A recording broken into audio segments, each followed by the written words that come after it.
Hospital में room में doctor Ruhi का चेकअप कर रही थी। डॉक्टर ने आरव को बाहर भेज दिया और रूही की हालत देखकर थोड़ी घबराई। डॉक्टर, इसे क्या हुआ है? अचानक बेहोश क्यों हो गई? डॉक्टर ने गंभीरता से देखा और फिर बोली, मिसेज, आपको अपनी हेल्थ को लेकर बहुत लापरवाही नहीं होनी चाहिए। आपको जंक फूड खाना बंद करना होगा। Good for your health.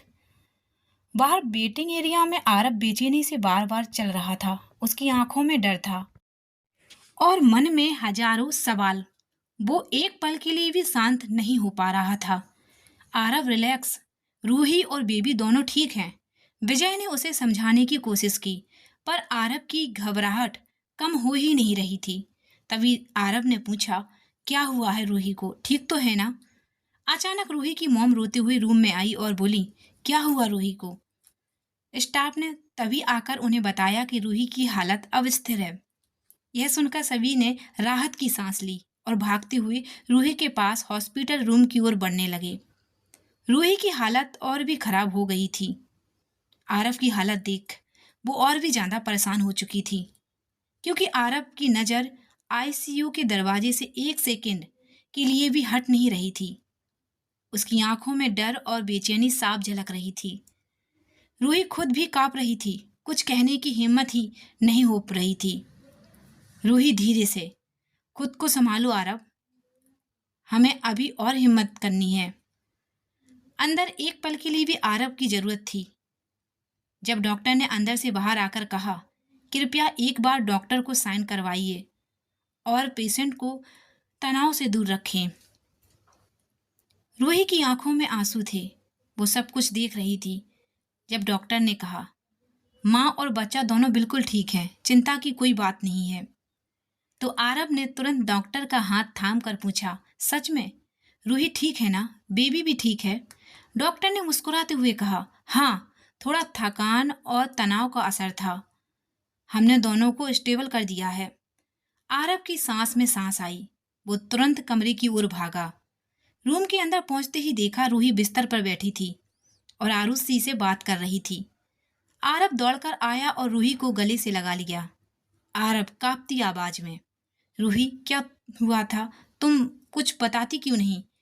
Ruhi कुछ नहीं बोल सकी, बस उसकी आंखें कह रही थीं, मुझे बस तुम्हारी जरूरत थी। आरुषि ने उसकी ओर देखा और मुस्कुराई। उसने समझ लिया ये सिर्फ डर नहीं था, ये बेपनाह प्यार था जो जान से भी बढ़कर था। आरव, धीरे से, अगर तुम ठीक हो तो हॉस्पिटल में क्यों हो? मुझे पता होता तो मैं कभी तुमसे दूर ना होता। पता होता तो कभी तुमसे दूर ना होता। रूही की आंखों में आंसू थे पर होंठों पर मुस्कान थी। रूही, तुमने मेरी जान निकाल दी थी आरव। आईसीयू के बाहर बस तुम्हारा चेहरा देख रही थी और मुस्कुरा रही थी। तुमने जब मेरी तरफ देखा और हल्के से आंखों से इशारा किया तो लगा जैसे सब दर्द खत्म हो गया। फिर उसने आंखें बंद की और धीमी आवाज में कहा, तुम्हारा तो हर अंदाज ही जानलेवा है।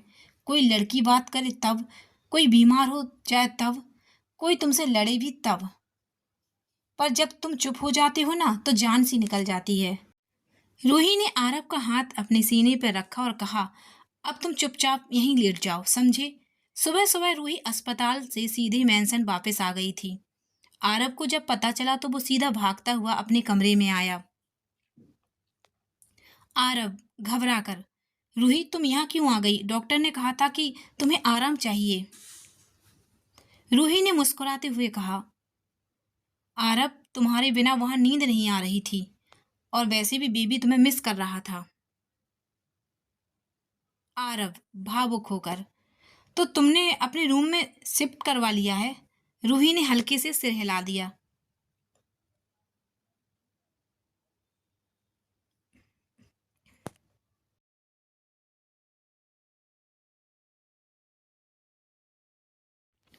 रूही को रूम में आराम करने के लिए छोड़कर आरव नहाने चला गया। मैं फ्रेश होकर आता हूँ, यहाँ से हिलना मत।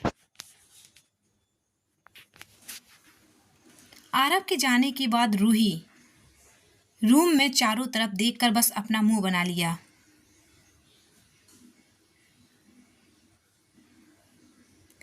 ये सब मेरे साथ ही क्यों होता है?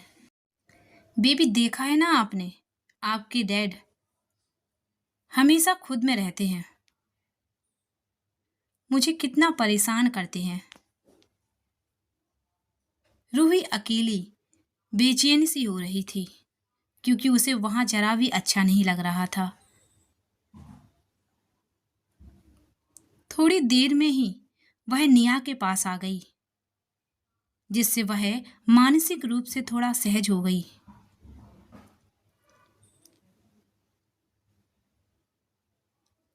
रूही निया के साथ लेकर सो गई। आरव रूही और निया को सोता हुआ देखकर रिलैक्स होकर हल्के से मुस्कुराया। आरव बाहर गार्डन में बैठ गया। माँ जब उसे इस तरह परेशान देख रही थी तो उन्हें अच्छा नहीं लग रहा था। इसलिए उन्होंने आरव से प्यार से समझाने की कोशिश की। आरव, प्रेम में सच्चा साथी हमेशा ऐसा ही होता है।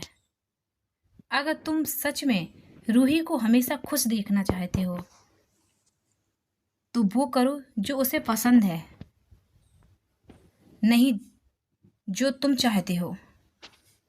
निया के टाइम पर रूही ने बहुत सफ़र किया है, मैं जानती हूँ।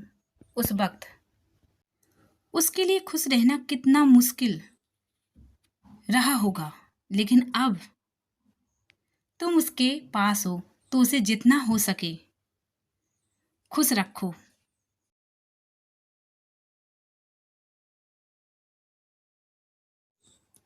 अपनी मॉम की बातों से आरव को काफी राहत मिली, इसलिए वह रूही के रूम में आ गया।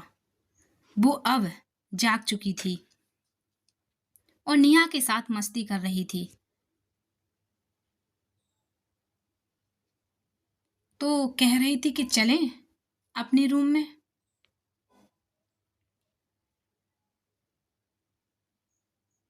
रूही ने इतना सुनते ही खुशी से उछल पड़ी।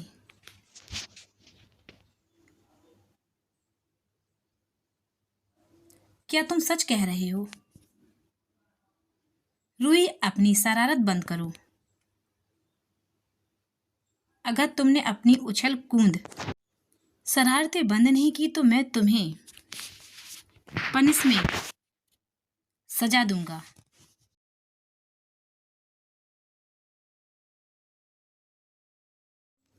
आरव की डांट के बाद रूही थोड़ी शांत हुई।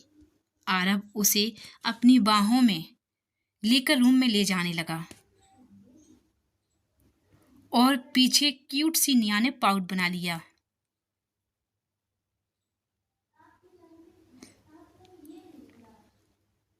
डैडा बिल्कुल मुझे भूल गए। बिल्कुल नहीं, डैडा अपने एंजल को कैसे भूल सकते हैं।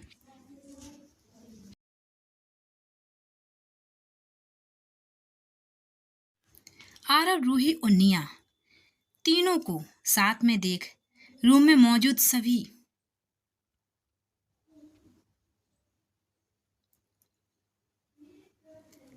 के चेहरे खिल उठे। फाइनली सबको सुकून मिल गया।